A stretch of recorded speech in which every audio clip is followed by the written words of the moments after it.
देखिए सर, मैं इतना तो यकीन के साथ कह सकता हूँ कि भैया जब आपने इस वीडियो पर अगर क्लिक किया है ना, तो या तो आप लॉ ऑफ अट्रैक्शन में विश्वास करने वाले आदमी हो, या फिर आप लॉ ऑफ अट्रैक्शन का इस्तेमाल करके अपने जीवन में कुछ पाना चाहते हो।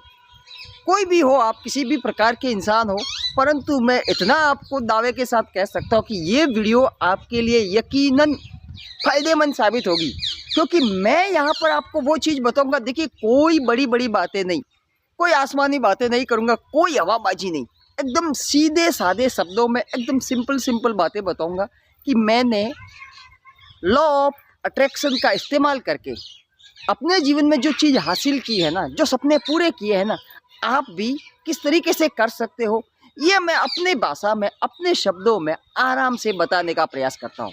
देखिए साहब, लॉ ऑफ अट्रैक्शन में वैसे तो बहुत सी टेक्निक्स के बारे में आपने वीडियोज़ में देखा होगा, वाटर टेक्निक के बारे में, विजुअलाइजेशन के बारे में, ठीक है, और 17 सेकंड की टेक्निक के बारे में, और भी पता नहीं क्या क्या, परंतु और अफर्मेशन के बारे में कि भैया लिखो और ब्रह्मांड से मांगो और यूनिवर्स आपको वो चीज़ें ला कर देगा। मैं भी आप लोगों की तरह ही कुछ करने की चाहत रखता था, कुछ पाना चाहता था जीवन में। तो लॉकडाउन के दरमियान वैसे भी काम किया था भाई, बाहर तो घर से जाने की अनुमति थी नहीं, पुलिस वाले डंडा लेकर घूमते थे, ठीक है, हर गली नुक्कड़ पर खड़े रहते थे कि हम कोई बाहर ना चले जाए। तो मैंने भी लॉकडाउन में कुछ ऐसा ही किया था। जब मेरे को पता लगा ना कि भैया अफर्मेशन लिखने से हमें वो चीज़ें मिलती है जो हम करना चाहते हैं, फिर मेरे लिए तो ये बहुत बड़ी चीज़ थी। क्योंकि देखिए, कोई डूबने वाला हो और उसे तिनके का भी अगर सहारा मिल जाए ना, तो उसके लिए वो बहुत बड़ी चीज़ होती है। तो बस मेरे लिए ये काफ़ी था कि अफर्मेशन लिखना है। तो वहाँ पर जब देखिए हालात भी कैसे अपने आप मेरे पक्ष में बन गए, वो भी मैं आपको बताता हूँ। क्योंकि अब हमको पता है भैया कि दिमाग को अच्छे से पता था उस समय कि भाई अब बाहर जाने का ऑप्शन नहीं है, ठीक है, दोस्तों के साथ घूमने जाने का ऑप्शन नहीं था मेरे पास क्या किसी के पास नहीं था। तो उस समय दिमाग पूरी तरीके से शांत था। तो वहाँ पर मैंने अफर्मेशन लिखने का काम किया, जो मैं चाहता था ना, उन चीज़ों के बारे में पूरी डिटेल में मैंने जितना डिटेल में लिख सकता था ना, मैंने लिखा और महसूस किया। एक ही जगह पर बैठकर, मेरा ऊपर एक कमरा है, वहाँ पर आराम से बैठकर मैंने पूरी शिद्दत के साथ, पूरी गहराई के साथ वो चीज़ें महसूस की जो सच में मैं पाना चाहता था। और यकीन मानिए 3-4 साल का वक्त तो लग गया, परंतु वो चीज़ें मेरे को मिली जो मैं पाना चाहता था। अब मैंने वो चीज़ कैसे की थी वो मैं आपको बताऊंगा। मैंने साहब सिर्फ इतना सा किया था कि एकांत में बैठकर खुद को शांत करके अफर्मेशन अपने हिसाब से मैंने कैसे लिखी थी वो मैं आपको बताता हूँ। मैंने सबसे पहले एक कॉपी पेन लेकर, देखिए यहाँ पर बहुत से लोग कहते हैं कि कंप्यूटर पे आप लिख सकते हो या फिर मोबाइल में वो नोट्स का जो ऑप्शन होता है वहाँ पर आप लिख सकते हो। मैं यहाँ पर बता देता हूँ भाई साहब, ये सब नौटंकियाँ नहीं चलती है। देखिए, सच में अगर आपको कुछ पाना है ना, तो अपने हाथों से लिखना पड़ेगा, और वो भी कॉपी पेन में ही लिखना है। क्योंकि जब आप लिखते हो ना, तो अपनी सारी भावनाएं, पूरी ऊर्जा उसमें उड़ेल देते हो आप।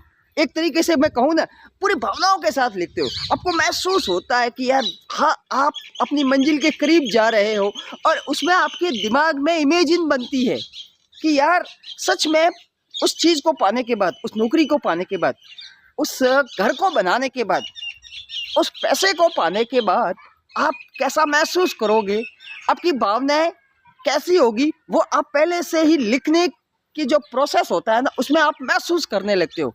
मैं ये चीज़ गहराई से इसलिए बता रहा हूँ क्योंकि मैंने ये सारी चीज़ें की है, इसलिए मेरे को पता है कि जब हम लिखते हैं ना तो क्या होता है।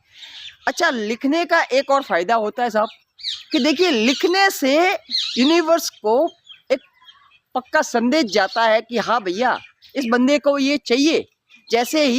जैसे कि आप यूनिवर्स के साथ एक एग्रीमेंट साइन करते हो कि भैया इस बंदे को ये देना है। एक एग्रीमेंट बनाना पड़ता है साहब, देखिए ये करना पड़ेगा। अब बहुत से लोग सोच सकते हैं कि यार लिखने से क्या ही हो जाएगा। अरे भैया, बिना लिखे भी कुछ नहीं होने वाला है। लिखने से तो इस बात की पॉसिबिलिटी है कि कुछ हो, परंतु नहीं लिखोगे ना तो डेफिनेटली कुछ नहीं होने वाला। इसलिए सर लिखिए, और पूरी विस्तार से लिखिए, पूरी भावनाओं के साथ लिखिए। क्योंकि देखिए ज़्यादा तो मेरे को नहीं पता, पर इतना मैं बता सकता हूँ कि जब भी हमें स्कूल में छुट्टी चाहिए थी ना 2 दिन बाद, तो हमें एप्लीकेशन लिख कर देनी पड़ती थी टीचर को कि भैया मेरे को इस वजह से छुट्टी चाहिए। तो यहाँ पर भी यूनिवर्स है ना, ये भी अपना मालिक है, अपना सुप्रीम पावर है, ईश्वर है, गॉड है, जो भी है वो, ठीक है। तो आप जब लिखते हो ना तो यूनिवर्स तक फ्रीक्वेंसी आ जाती है, आपकी एनर्जी का लेवल बढ़ जाता है। और जब आप यूनिवर्स के साथ आपकी वाइब्रेशन उस लेवल की हो जाती है ना कि यूनिवर्स के साथ मैच हो जाए, तो चीज़ें आपके जीवन में प्रकट होने लगती है। और ये होता है सर, ये होता है। आप जो कुछ भी चाहते हो ना, शांति से अलग कमरे में जाकर बैठ जाइए। मैंने भी यही किया था, मैं अलग कमरे में जाकर बैठा हुआ था और दिमाग तो वैसे भी शांत था क्योंकि बाहर जाने का ऑप्शन था ही नहीं, तो ध्यान उधर उधर भटकने की पॉसिबिलिटी थी ही नहीं। वहाँ पर बैठे बैठे मैंने लिखा था कि भैया ये चीज़ें मेरे को चाहिए। और यकीन कीजिए 3 से 4 साल का समय ज़रूर लगा है, परंतु वो चीज़ें एक एक करके मैंने अपने जीवन में आते हुए देखा है। आपको पूरी भावनाओं के साथ, पूरी ऊर्जा के साथ लिखना है और महसूस करना है कि भैया आप उस चीज़ को पा चुके हो। अब यहाँ पर देखिए शुरुआत कैसे करनी है लिखने की। पहले कॉपी पेन लेकर बैठ जाना है। उसके बाद शुरुआत में आपको अपने जीवन के प्रति शुक्रगुजार रहना है कि हे मालिक, पहली लाइन ये होनी चाहिए कि हे ईश्वर, हे प्रकृति, हे यूनिवर्स, आपने जो मेरे को ये सुंदर जीवन दिया है ना, इसके लिए मैं शुक्रगुजार हूँ। आपने जो मेरे को एक स्वस्थ शरीर दिया है, इसके लिए मैं शुक्रगुजार हूँ। आपने जो मेरे को हेल्पिंग नेचर का परिवार दिया है, इसके लिए मैं एहसानमंद हूँ, शुक्रगुजार हूँ। आपने मेरे को सोचने समझने की क्षमता दी है, इसके लिए मैं शुक्रगुजार हूँ। जब आप 5 से 6 चीज़ें ऐसी लिखेंगे ना, तो आपके एहसास बदल जाएंगे। आपको पता लग जाएगा कि यार आप वास्तव में खुश और शुक्रगुजार हो। देखिए यहाँ पर आपके एहसासों में बदलाव होना जरूरी है। जब तक आपके एहसास नहीं बदलेंगे ना, तब तक ये चीज़ें काम नहीं करेगी।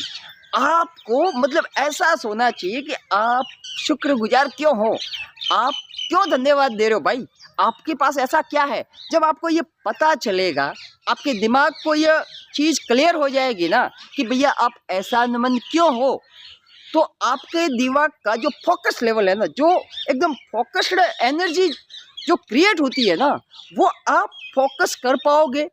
और फिर आप उन चीज़ों को जोड़ते चले जाइए जो आप चाहते हो। अब यहाँ पर बहुत से लोग एक चीज़ और करते हैं कि भैया प्रेजेंट टेंस में आप अपनी अफर्मेशन लिखिए।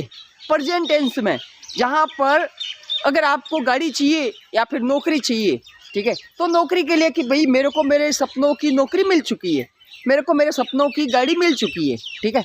अब यहाँ पर आपका दिमाग डाउट क्रिएट करेगा। देखिए बहुत से लोग बताते हैं कि प्रेजेंट टेंस में लिखिए, परंतु आपके दिमाग को पता है साहब, देखिए आप खुद के साथ धोखा नहीं कर सकते, क्योंकि आपके दिमाग में एक जो जागृति है ना, जो चेतना है ना, उस कॉन्शियसनेस को पता है कि भैया आप झूठ बोल रहे हो। तो यहाँ पर ऐसा नहीं लिखना है, आपको ये लिखना है कि ईश्वर जब आपने मेरे को इतना दिया है, तो मेरे को भविष्य में जो मिलने वाली गाड़ी है, मेरे को जो गाड़ी मिलेगी उसके लिए मैं एहसानमंद हूँ। मैं अपनी गाड़ी को लेकर यहाँ पर घूमने जाऊँगा, मैं उस नौकरी के साथ ऐसे ऐसे काम करूँगा, मैं अपनी उस नौकरी से ऐसे ऐसे प्रमोशन हासिल करूँगा, मैं अपनी नौकरी लगने के बाद मैं ऐसे लोगों को, अपने दोस्तों में पार्टियाँ दूँगा।